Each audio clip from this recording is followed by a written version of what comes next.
Namaste everyone and welcome to Science Unfiltered.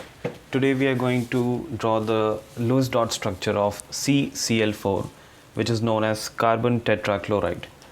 Now moving on, the electronic configuration of carbon in ground state is 1s2, 2s2, 2p2, and the orbital diagram is like this.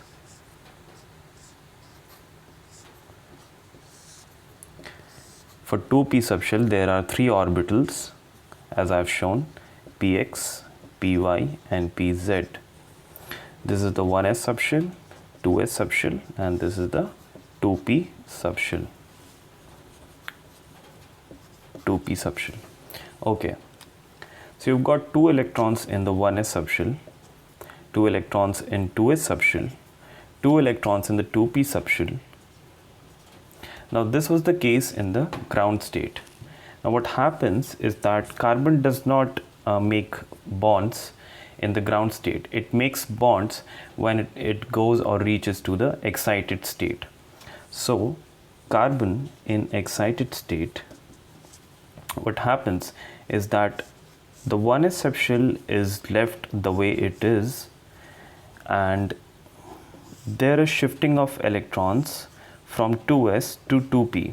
So one of the electrons from the 2s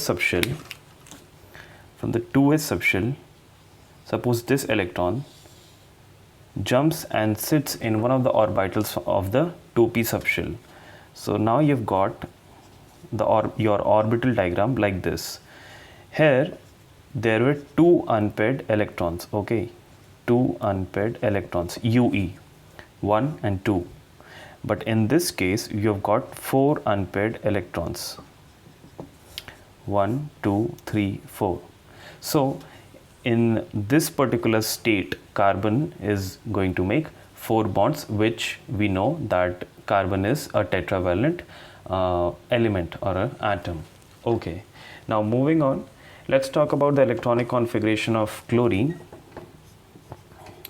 So the electronic configuration of chlorine is the inert configuration of neon, and then 3s2 and 3p5. Okay.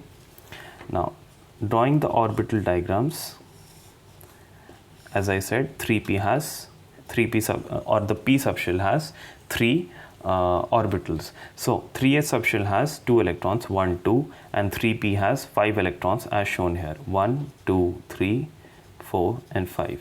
So chlorine has got just a single unpaired electron, this one, just a single 1 UE. So naturally chlorine makes just a single bond. Now moving on to the structural part of CCl4, which is carbon tetrachloride. As we just saw that carbon makes 4 bonds. Let's begin. See, our main atom or the central atom in this particular molecule will be carbon because it is lesser in number. So our main or the central atom is carbon, having 4 valence electrons.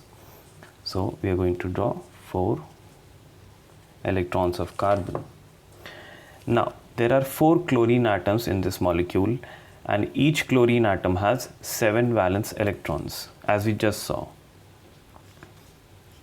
7 valence electrons, but just a single unpaired electron, by virtue of which it just makes a single bond with any other species. Okay, so 1, 2, 3, 4, 5, 6, 7. Similarly a chlorine here, 1, 2, 3, 4, 5, 6, 7. Similarly a chlorine here, 1, 2, 3, 4, 5, 6, 7, and another chlorine here, and it will have 1, 2, 3, 4, 5, 6, 7. Now these chlorine will make single bonds with carbon, sharing their 1 electron respectively. Now let's see if carbon has completed its octet, has fulfilled its or satisfied its need for electrons. Let's count the number of valence electrons after bond formation, obviously. See, 1, 2, 3, 4, 5, 6, 7, 8. So carbon has completed its octet.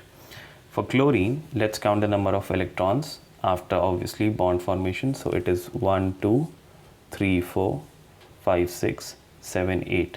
So chlorine has also completed its octet. Similarly, these 3 chlorines have also completed their octets, and this particular molecule is now stable.